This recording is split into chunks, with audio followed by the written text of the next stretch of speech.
Hello everyone, how are you all people? I hope each and every one of you will absolutely fit, spiritual and absolutely pink of health. So I welcome you all your own YouTube channel Sanguine Pooja. आप सभी का हार्दिक स्वागत है आपके Sanguine Pooja YouTube channel पे।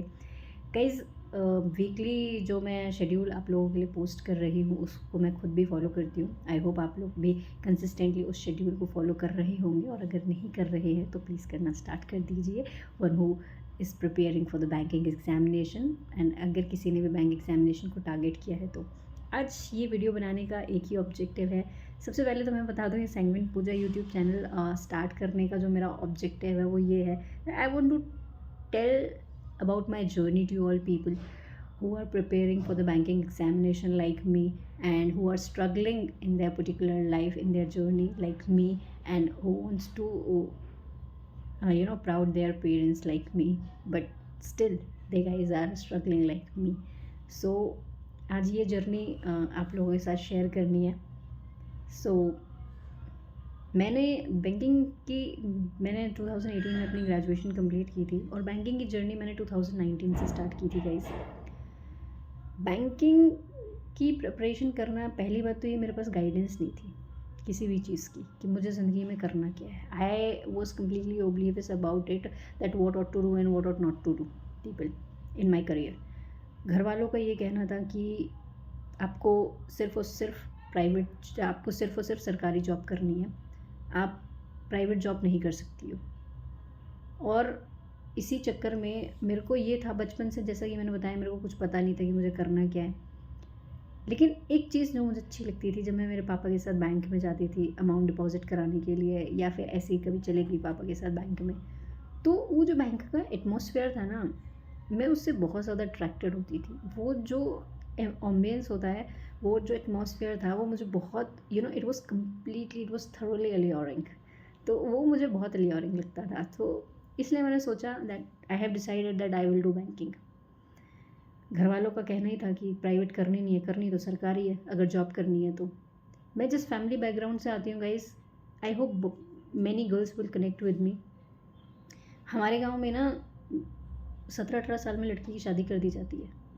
मैं मेरी जनरेशन में इकलौती लड़की बची हूँ जिसकी अभी तक शादी नहीं हुई है, और you guys can understand the pressure of the society और द रिलेटिव्स और my parents is well, but still I am continuing my preparation because I want to do something in my life. मुझे बस इतना पता था कि मुझे कुछ करना है, मुझे बस इतना पता था कि मुझे बैंक में जाना अच्छा लगता है, मुझे वहाँ का एटमॉस्फेयर बहुत अच्छा लगता है, वो मुझे बहुत अलियोरिंग लगता है। And I have started preparation for the banking examination. मैंने 2019 में पहला एग्ज़ाम दिया था बैंक ऑफ बड़ौदा मणिपाल वाला, और लिटरली पीपल मुझे कुछ भी नहीं आता था। फिर धीरे धीरे, जैसा कि मैंने बताया कि जो मेरा फैमिली बैकग्राउंड है, मैं बहुत ही बिलो मिडिल क्लास फैमिली से बिलोंग करती हूँ। मेरे पास गाइडेंस की बहुत कमी थी, मेरे पास सोर्सेज की बहुत कमी थी। बट धीरे धीरे जब मैंने पहला एग्ज़ाम दिया बैंक का, उसके बाद मैंने सिलेबस को देखना शुरू किया। मेरे पास जो था, मतलब मेरे पास फ़ोन था, मैंने फ़ोन से स्टार्ट किया अपनी प्रिपरेशन को। मैंने फ़ोन से जब जर्नी स्टार्ट की, तो मेरी जो सबसे पहली गलती थी वो ये थी कि मैंने सिलेबस वगैरह तो सब पता कर लिया था, लेकिन मैं सिर्फ 2 घंटे पढ़ती थी। मुझे नहीं पता वो लोग कैसे होते हैं जो 2 घंटा पढ़ के एग्ज़ाम निकाल लेते हैं। नहीं, मेरी ये जो सोच थी कि 2 घंटे पढ़ के, जैसे हम 2 घंटे 3 घंटे पढ़ के स्कूल कॉलेज का एग्ज़ाम निकाल लेते थे, ये भी निकल जाएगा। बट रियलिटी कुछ और ही है। ऐसा नहीं होता, आपको 8-9 घंटे पढ़ने ही पड़ते हैं, राइट। तो फिर धीरे धीरे मैंने जब बैंकिंग के एग्जामिनेशंस देने शुरू किए, प्री के 2 साल नहीं, 2019 से 2022 में मेरा पहला प्री क्लियर हुआ था IBPS PO का, मुझे आज भी याद है।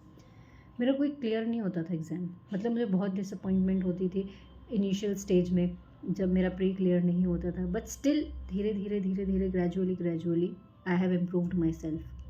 एंड मेरी जो सबसे बड़ी गलती एक और जो थी प्रिपरेशन करने के दौरान, वो ये थी कि that I have followed multiple teachers. सब टीचर्स अपने आप में बेस्ट होते हैं, सब अपने आप में बहुत बेस्ट टीचर्स बहुत अच्छा कंटेंट प्रोवाइड करते हैं।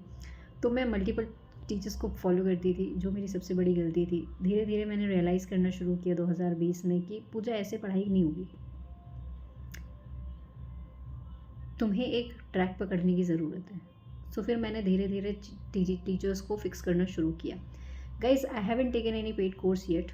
मैं यूट्यूब में फ्री से ही पढ़ाई करती हूँ, फ्री सोर्सेज से ही पढ़ाई करती हूँ, क्योंकि मैं एक मिडिल क्लास फैमिली से बिलोंग करती हूँ, मिडिल क्लास से भी उससे बिलोंग करती हूँ। तो मेरी फैमिली मुझे अगर, और सबसे बड़ी बात पता है क्या, मेरे अंदर जो ना एक चीज़ है कि मुझे मेरे पेरेंट्स फॉर्म के पैसे दे रहे हैं ना, मेरे लिए बहुत है। मुझे खाना मिलता है, बहुत है। मेरे को कपड़े मिलते हैं, बहुत है। मुझे चश्मा मिला है, बहुत है यार, क्या बोझ डालूँ, राइट। सो या मैंने जितना हो सके खुद शुरू किया, और मैंने अपने मम्मी पापा पे ज़्यादा प्रेशर नहीं डाला। मैं सिर्फ फॉर्म, पेन एंड रजिस्टर के लिए पैसे मांगती हूँ उनसे, ज़्यादा कोई मेरी विशेज़ नहीं होती हैं। सो या मैंने कभी नहीं बोला किसी चीज़ के लिए अपने मम्मी पापा को। मेरी सिर्फ एक ही ज़िद है, that I want to become something in my life. मुझे ज़िंदगी में कुछ बनना है, बस इतना ही है, राइट। बस इतना सा ही ख्वाब है मेरा। सो फिर धीरे धीरे मैंने क्वांट के लिए मैंने कौशिक सर को फॉलो किया। कौशिक सर ने बहुत ही अच्छे तरीके से, कौशिक मोहंती सर की, I am talking about Kaushik Mohanty sir for the quant teacher, quant. तो मैंने क्वांट के लिए उन्हीं को फॉलो किया। उनका जो फ्री प्लेलिस्ट बना हुआ है, मैंने उसको बहुत अर्जेंटली फॉलो किया। इंग्लिश के लिए मैंने अनुभव गोस्वामी सर को फॉलो किया। मैथ्स के लिए मैंने बता दी। रीजनिंग के लिए मैंने of course none other than Puneet sir को फॉलो किया। एंड जीए के लिए मैंने परचम को फॉलो किया।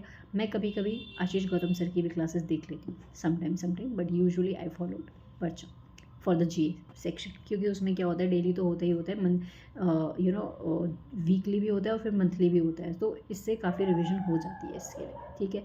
मेरी जो अगली सबसे बड़ी गलती ये थी कि टीचर्स तो फाइनल कर लिए, धीरे धीरे पढ़ाई करना भी शुरू किया, बैक मेरी प्रैक्टिस की कमी थी।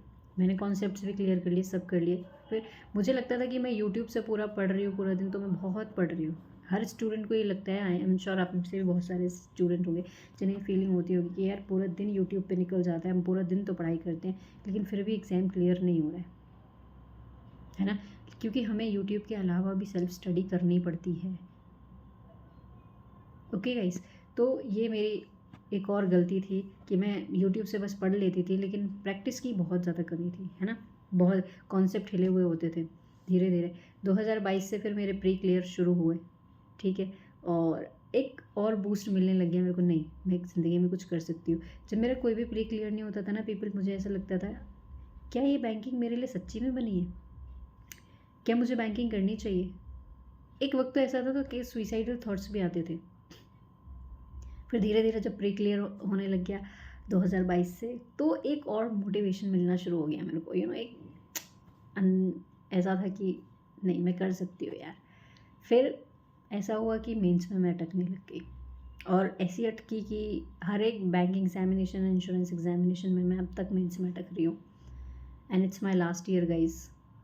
क्लर्क तो मैंने पिछले साल 2024 में लास्ट क्लर्क एग्जामिनेशन दिया था, और लास्ट मेंस एग्जामिनेशन मैंने SBI क्लर्क दिया था। SBI क्लर्क मेंस एग्जामिनेशन दिया था जो फरवरी एंड में हुआ था, लेकिन उसमें भी मेरा सिलेक्शन नहीं हुआ था। कोई भी मेंस अब तक मेरा क्लियर नहीं हुआ है, but still I am preparing, I haven't lose my hope. And अब भी कभी कभी ऐसा लगता है, जब मैं अभी मेंस का RRB PO का रिज़ल्ट आया था, IBPS PO का मेंस का रिज़ल्ट आया था, तो मेरे को ये लगा कि यार ये जर्नी मेरे लिए बनी ही नहीं है। फिर मैं ये सोचती हूँ यार मैंने ये स्टार्ट की थी क्यों, मुझे बैंक एम्बियंस अच्छा लगता था। 8 साल दे दिए, ये 8वां साल चल रहा है मेरा, ज़िंदगी में कुछ नहीं कर पाई मैं। बहुत तकलीफ़ होती है देख के, बहुत रोना आता है, लेकिन जब मैं अपने पेरेंट्स की तरफ देखती हूँ तो फिर मेरे को लगता है नहीं, एक स्टार्ट और।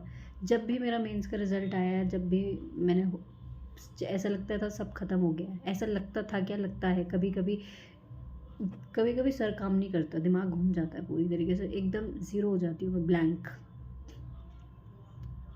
ये लगने लगता है कि घर वालों की बात मानो, शादी करो और निकल लो, क्योंकि ऑफकोर्स सोसाइटी का प्रेशर है। मैं मेरी जनरेशन में कहीं इकलौती ऐसी लड़की हूँ जिसकी अब तक शादी नहीं हुई है। घर वाले बहुत प्रेशराइज हैं, वो इसलिए वो प्रेशर वो आके फिर मुझ पे भी डालते हैं, और इसीलिए फिर कभी कभी लगता है कि कुछ तो हो नहीं रहा है, तो क्यों ना मैं घर वालों की बात ही मान लूँ। But still there is last hope कि शायद कुछ हो जाए, है ना। सो आई होप आप लोगों को मेरी जर्नी थोड़ी इंस्पायरिंग लगी होगी और बहुत सारे लोगों ने आप लोग कनेक्ट हुए होंगे। लेट्स सी क्या होता है इस 2026 में। ये मैंने सैंगविन पूजा यूट्यूब चैनल शुरू किया है। आई होप आपको अच्छा लगे। या लाइक कीजिएगा, शेयर कीजिएगा, सब्सक्राइब भी कर सकते हैं। और गाइज़ एक चीज़ और मैं आप लोगों को बताना चाहती हूँ, सैंगविन पूजा यूट्यूब चैनल तो मैंने शुरू किया ही किया है। इसके अलावा मैंने बैकअप प्लान कैसे बनाया है वो हम नेक्स्ट वीडियो में बात करेंगे। और आई होप आपको कुछ अच्छा लगा होगा मेरे बारे में सुन के। अब तक के वीडियो पे बने रहने के लिए थैंक यू सो मच, मुझे सुनने के लिए thank you so much, and definitely we will meet in the next video guys. And उसमें मैं एक बात और बताऊंगी कि मैंने जो सबसे बड़ी गलती की अपनी जर्नी में, मैं सिर्फ एक प्लान के ऊपर I have put all the eggs in one basket. मतलब मैं सिर्फ और सिर्फ बैंकिंग पे ही स्टिक रही, मैंने कहीं और देखने की कोशिश नहीं की। लाइफ में हम सबसे बड़ी गलती करते हैं ये, राइट, जो मुझे मेरी जर्नी से समझ में आई है। नेक्स्ट वीडियो में मैं यही डिस्कस करूँगी आपके साथ कि लाइफ में बैकअप प्लान होना बहुत ज़रूरी है, कि अगर प्लान ए काम नहीं किया तो प्लान बी तो डेफिनेटली काम करेगा। तब मिलते हैं नेक्स्ट वीडियो में, तब तक के लिए बाय।